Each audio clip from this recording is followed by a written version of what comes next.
Okay, my name is Peter Schulze. I'm teaching international relations at the University of Goettingen, Georg-August University.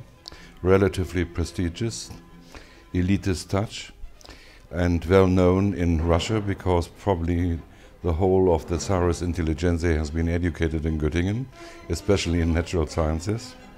And the university has kept its reputation here. And my special field is Russia, SNG countries, CIS countries, Cold War, contemporary history, and the European Union in the relationship to Russia. And of course, that's a very thorny and stony field. If we look back at the history of the 20 years of transformation, the European Union didn't know from the beginning what to do with Russia. There was no strategy, there was no institution, there was only a kind of survival tactics. This country should not fall into an abyss and use nuclear weapons in some kind of civil war which may break out in the post-Soviet times during the 90s. And that was it. And then they came they were pressed into the need of formulating something. And they called it the PCA, the Partnership and Cooperation Agreement. It was debated 1 year after the demise of the Soviet Union in 1992. And it was signed then by the various governments, as well the Russian government under Yeltsin in 1994. But the parliaments of the then European Union only ratified it in 1970, and as well the Russian Duma. It has a duration of 10 years,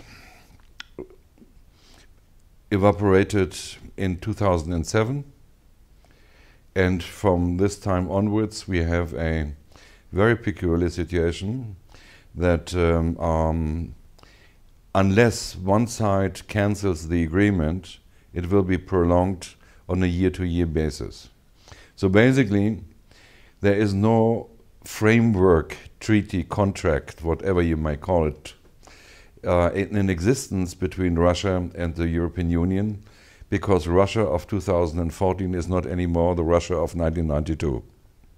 Yeah? And of course there were modifications and amendments done, but they never entered the stage of a follow-up treatment or of a follow-up treaty.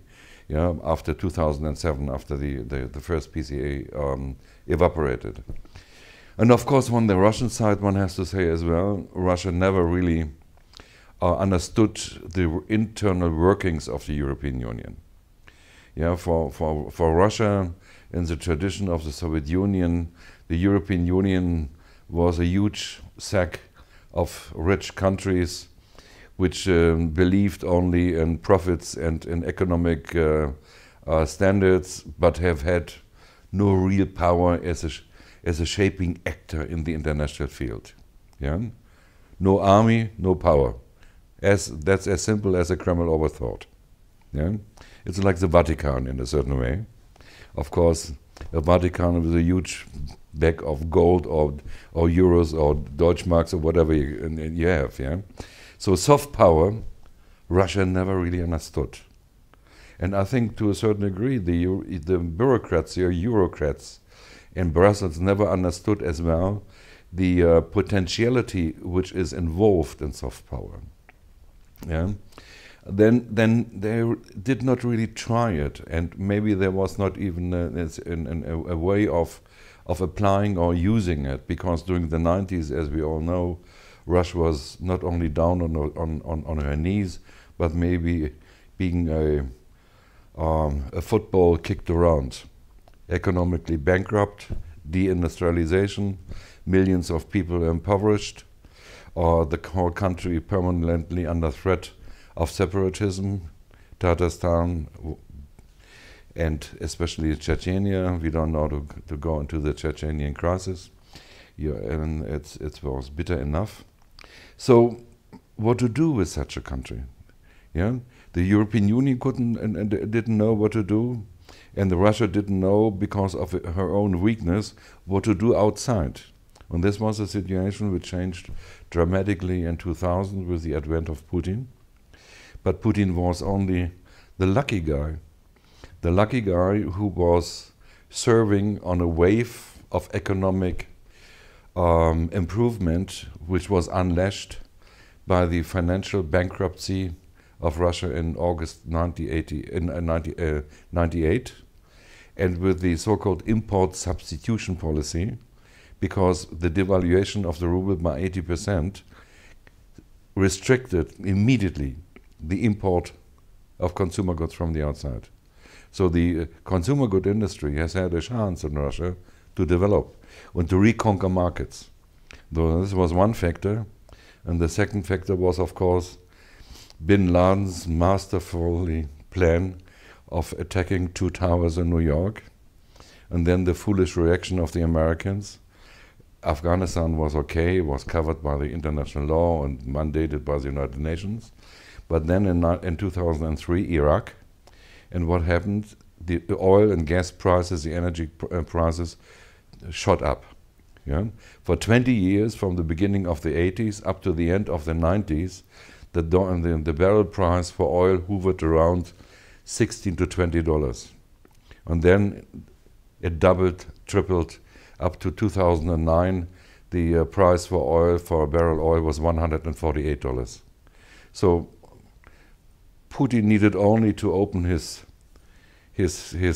whatever he has said. He had not a shirt on, but his his hands and catch the petrol and gas dollars falling out of the blue sky.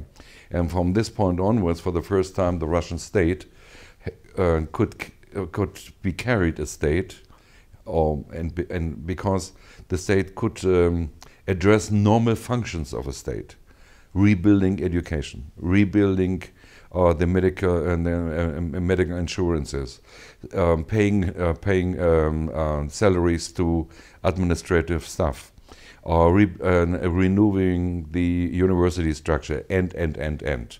This was not done during the 90s. So basically, formally, the post-Russian society went into existence with the referendum on the constitution in December '93, but in reality, economically, only basically from 2000 onwards. Yeah, before this, it was a kind of muddling through situation.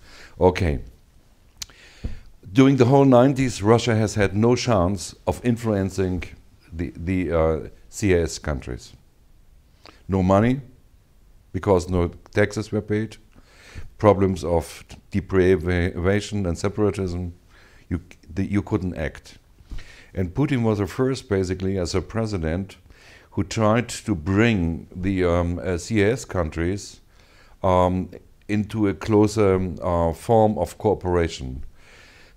This project failed due to the developments in the Ukraine in 2005 with the Yushchenko presidency, which was financed, supported by the outside. That means especially the United States, but as well the European Union. And then from 2005 up to 2009, nothing really could be done in regard of CIS countries. But Yushchenko lost the elections, and Yanukovych became president of the Ukraine, and immediately the idea of bringing the countries together has had a solid foundation. Namely, the customs union was pronounced as an economic first step. And interesting enough, and if you look back into the history of the genesis of the European Union, it was similar. In the 50s, we started from the economic cooperation in coal, iron, and steel. Yeah? And the customs union was pronounced in 2010, and then, of course, then the Eurasian Union in 2015. But to build a Eurasian Union only with Kazakhstan and Belarus and Russia, that's not enough. So basically from 2010 onwards, when Yanukovych was president, the issue of the Ukraine, where it should belong to, either to the West European camp or to the Russian camp, was on the agenda. The struggle was over the in Ukraine. But Brussels did not understood this. Moscow understood it probably, I don't know, but couldn't do much. Brussels didn't understood it, and from the time onwards, since Yanukovych was elected president, there were the talks about an association agreement between the European Union and Kiev. So the Russians knew what was going on, but could not interfere, really. Yeah? And the whole thing blew, as we all know, and then the situation exploded, because one thing was underrated or underestimated in Brussels and in Moscow, definitely. They did not took into consideration that due to the so-called Orange Revolution, or whatever you may call it, of 2005, 2006, 2004, 2005, there was a genuine, aggressive, well-educated civil society active in the Ukraine. The media were relatively free, yeah, the print media anyhow, and these kind of civil action groups, of course, they lost importance and relevance during Yushchenko's time, but they were mobilized. They were in a kind of a dormant situation, so to speak.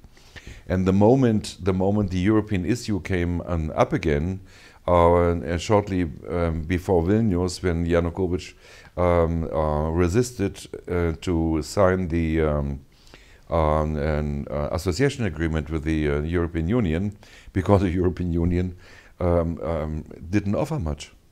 Yeah, $1 billion. This country is bankrupt. Yeah, you need 40, 50, 60 or 70 billion euros to keep it afloat. So this was not enough. In of course came the Russian administration with granting 15 billions of dollars, plus the possibility or the opportunity to reduce energy prices to the level of European energy prices. And this was, of course, much more profitable for Yanukovych.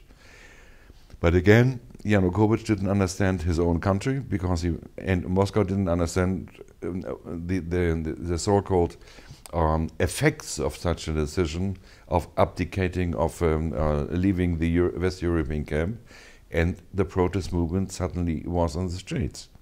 And it was, and here again, I would say a very interesting thing happened, because from November up to the 19th of January, the protest movement was relatively peaceful. The West Ukrainian mobsters and gangs were present, but they were not on the forefront. Yeah, and the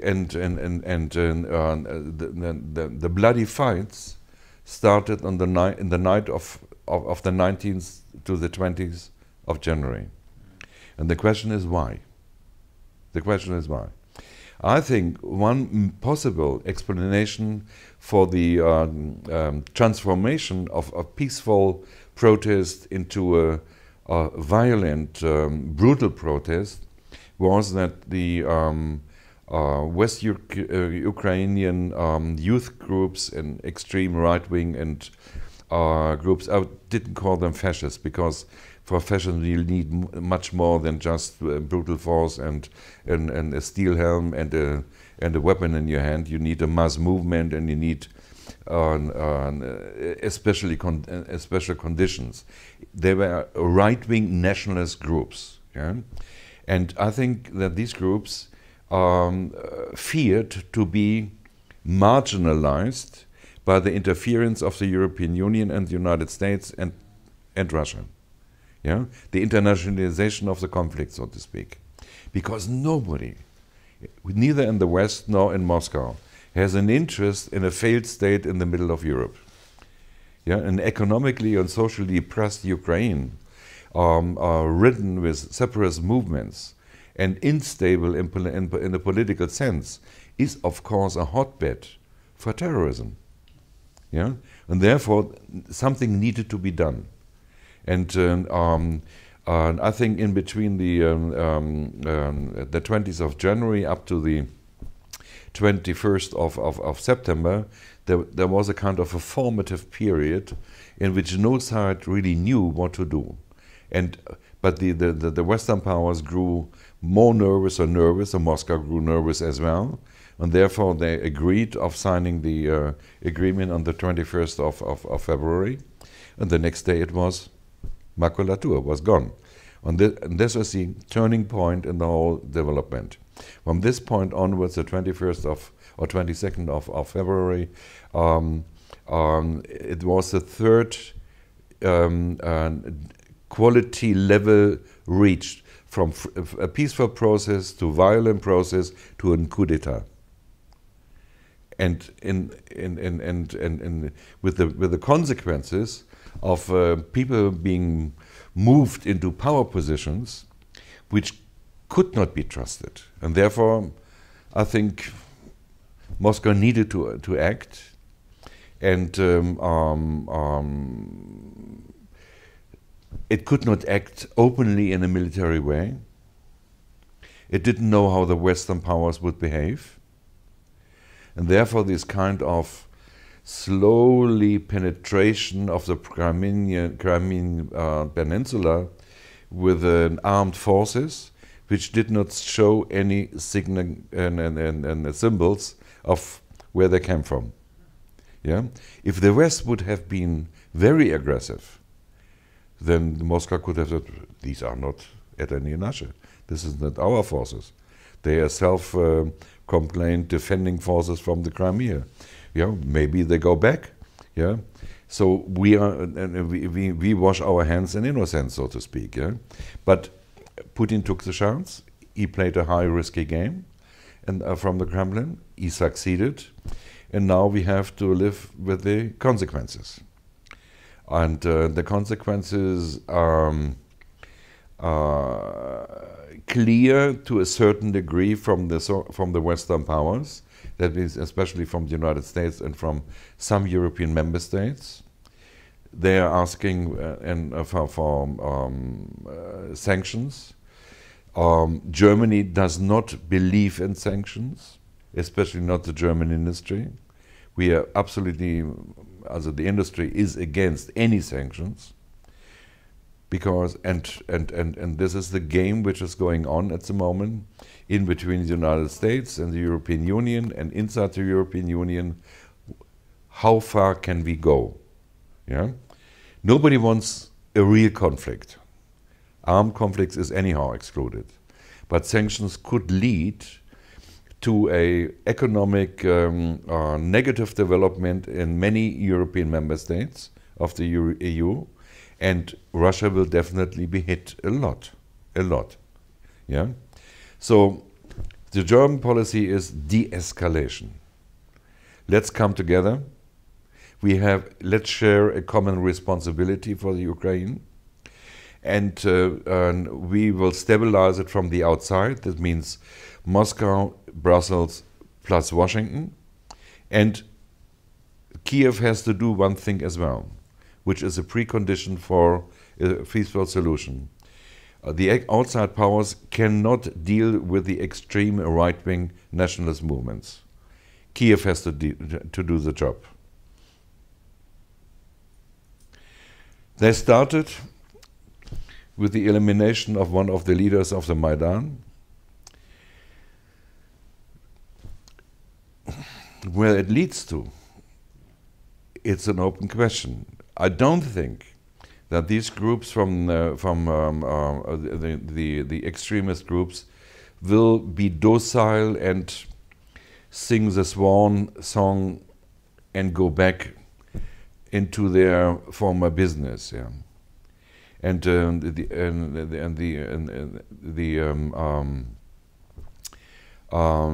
temporary government offered them basically, which is a dangerous element, and a kind of strategy of turning from a street gang into a more official institution by creating the National Guard. Yeah? Creating the National Guard is an element which we have seen in many after-revolutionary, after coup d'etat situations all over the world. It was done in Nicaragua with the Sandinistas, and it was done in Libya with the militiamen, and so forth and so forth. Yeah? Because you take their competence and their power to rule the streets away and put them into a kind of an orderly institutional framework where they can keep some of the weapons, but they are under political and military control. Yeah? So this is one element which points into the right direction. But if the policy is not successful, if you're creating then a kind of militia which is out of political control, then you have a situation like in Germany in the 20s. Then you have a kind of a stormtroopers, the SR, at your hands, which can be a weapon or an instrument used against every new government, and can exert terror and military violent interventions in the east or in the south of the Ukraine, or even in Crimea.